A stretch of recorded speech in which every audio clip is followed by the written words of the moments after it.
المستقيم اهدنا الصراط المستقيم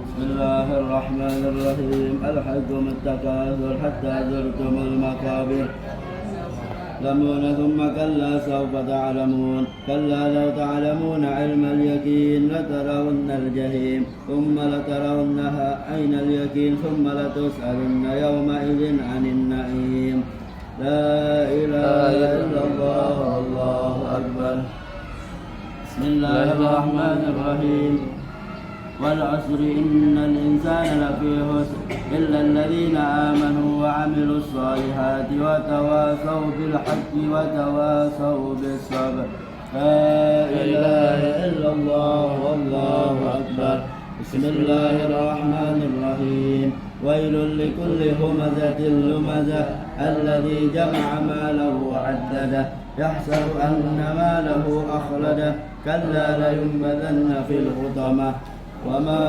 أدراك ما الحطمة نار الله الموقدة التي تطلع على الأفئدة إنها عليهم مؤصدة في أمد ممددة لا kata bapak Bu. Kata bapak 9 dan 10.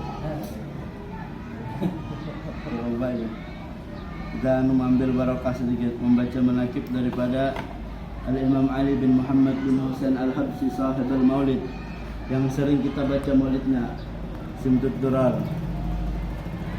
Bismillahirrahmanirrahim. Alhamdulillah alladzi karrama bani Adam wastafa minhum al-ulama wa hatara aidan minhum az-zuhat wal hukama wal qurama wa faddalahum minhum al-arifina billahi was sifat wal asma wa adaqahum ladzatal mahabbah وأطلعهم حقيقة الأشياء من الأرض والسماء والصلاة والسلام على سيدنا محمد خاتم الأنبياء الذي خلق من ذاته ومنه جميع الأشياء وعلى آله وأصحابه السادة الأولياء وعلى التابعين وتابع التابعين لهم بإحسان إلى يوم الجزاء. أما بعد. Riwayat hidup seorang waliullah Al-Habib Ali bin Muhammad bin Husain Al-Habsyi. Mudah-mudahan Allah Subhanahu wa taala menurunkan rahmat, mengampuni serta meridai bagi beliau dan bagi orang yang membacanya dan terkhusus bagi orang yang hadir mendengarkannya. Amin ya rabbal alamin.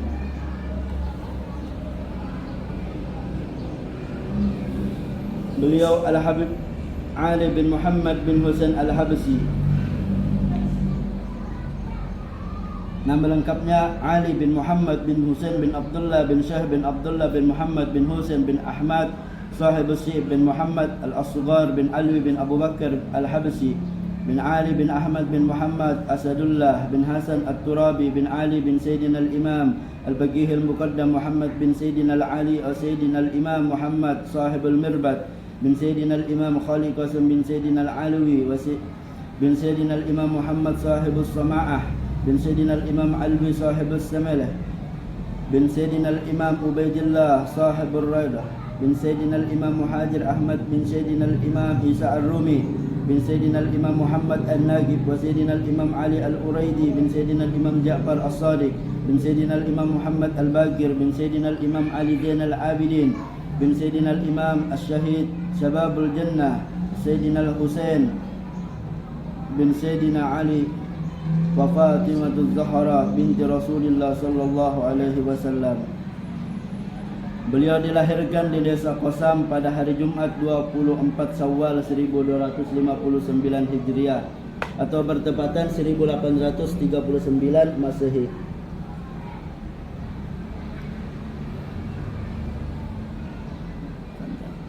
Jadi beliau ini seorang wali kutub, wali besar.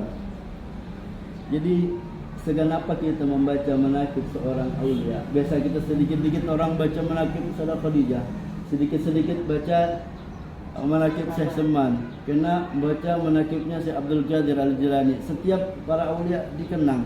Untuk apa? Untuk supaya kena amun kita sudah meninggal, beliau ingat dengan kita, karena kita di dunia sering menyebut ngarannya. Karena yang memberi syafaat itu ada tiga golongan. Yang pertama al-anbiya, yang kedua as-syuhada, yang ketiga al-ulama. Kalau kita kada kenal di dunia, kayak apa hendak dapat syafaatnya. Dan ketiga, dibacakan manaqib auliya inda dzikrus salihin tanzilur rahmat. Ketika dibacakan manaqib seorang wali Allah, maka Allah Subhanahu wa taala menurunkan rahmatnya, menurunkan barokahnya. Maka hidup kita jadi barokah. Apa barokah? Barokah itu ziyadatul khair. Arti barokah itu ziyadatul khair. Misalnya ada seorang dia begawi, gajinya anggaplah 3 juta sebulan. 3 juta ini berisi anak 2 ekor 3 ekor.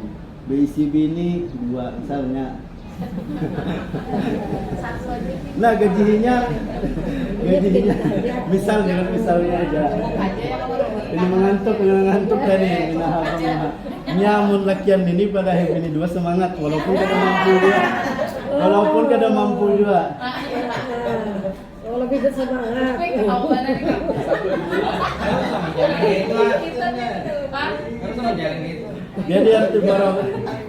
Jadi barokah itu yang asalnya sedikit, kalau kita pandang ada cukup, tapi dengan adanya keberkahan, hartanya diberkahi, keluarganya diberkahi, maka yang 3 juta itu cukup sekalinya sebulan, anaknya, bini apa segala keperluannya.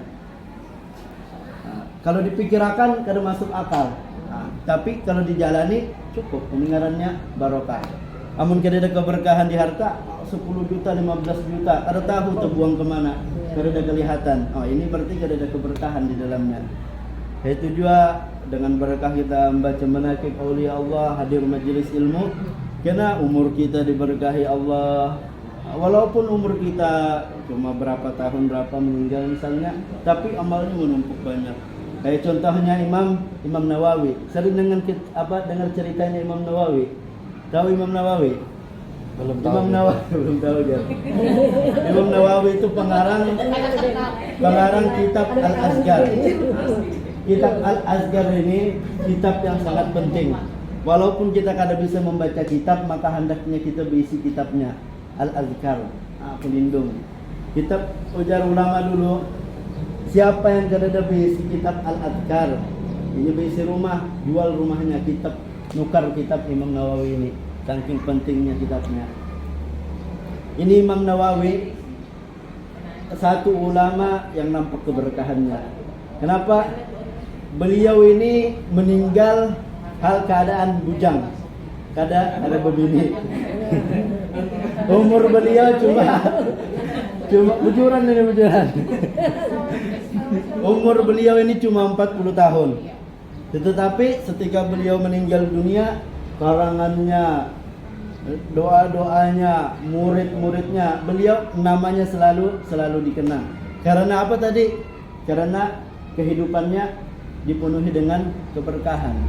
Ilmunya berkah, murid-muridnya berkah. Sampai sekarang kitabnya di mana-mana dibaca orang. Imam Nawawi.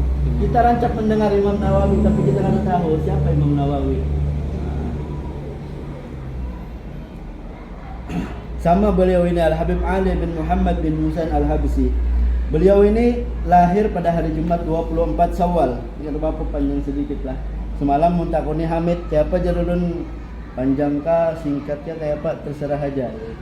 Atau hendak yang bertetangisan kah jarulun. Om bertangis bisa juga sampai juhur menangis kawan kelaparan.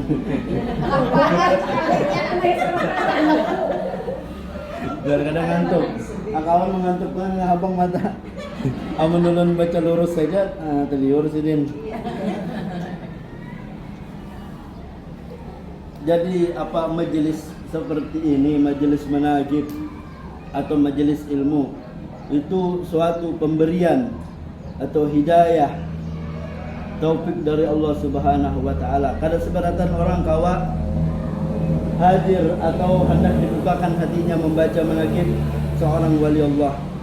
Karena apabila kita digerakkan Allah untuk membaca atau hadir di dalam manaqibnya atau membaca ilmunya atau kitabnya, berarti beliau menginginkan kita. Berarti Allah menginginkan kita untuk untuk yang demikian itu. Karena Allah Subhanahu wa taala kada sembarangan memberikan hidayah. Apa ujar Allah Subhanahu wa taala kepada Nabi Muhammad, innaka la tahdi man ahbabta walakinallaha yahdi man yasha. Engkau wahai Muhammad, engkau kada kawa memberikan hidayah kepada orang yang engkau cintai. Tetapi innallaha yahdi man yasha. Walakinnallah, tetapi Allah Subhanahu wa taala yang memberikan hidayah tersebut. Jadi apabila kita diberi hidayah oleh Allah Subhanahu wa taala, setiap hari kita kawa membuka Al-Qur'an, kawa hatam, alhamdulillah itu suatu nikmat. Hidayah pemberian yang mana dikatakan orang yang kau mengamalkan membaca Al-Quran ini berarti hatinya sudah mulai bersih. Kenapa? Karena banyak orang Al-Quran itu di setiap rumah ada, pada buah aja Al-Qurannya ada dengan terbukanya. Karena hatinya kada dibukakan oleh Allah Subhanahu wa taala. Ini hidayah yang besar, pemberian yang besar. Ini maka Allah Ta'ala yang menunjuk sedikit orang yang diberi pertolongan. Kita diberi seperti itu, hendaklah kita mensyukuri nikmat tersebut. Diceritakan apa cerita yang sering kita dengar. Dulu ini ada seorang musafir, pusang asing. Bahasa kita rambutnya kada baatur, kada sing mandian. Seorang musafir berjalan kemana ke sini. Ini seorang musafir mampir di suatu kampung. Kemudian dia singgah di masjid. Sampai di masjid, ambil wudu, sembahyang. Ketika habis sembahyang, ini orang musafir lapar. Masih kita usang asing, rambutnya, bajunya, rob, compang-camping. Kemudian orang ini sembahyang, habis sembahyang mengangkat tangan. Ya Allah, ini belum terbaca melekitnya lagi, kisahnya udah panjang. Ya Allah, ya habis sembahyang, ulun lapar ya Allah. Ulun hari ini hendak makan daging bistik. Ulun hari ini hendak makan sop, cuci mulutnya anggur. Kemudian apalagi kelengkeng. Apalagi disambatnya seberataan. Habis itu diulanginya pulang. Kebetulan di sampingnya ini ada orang sugih.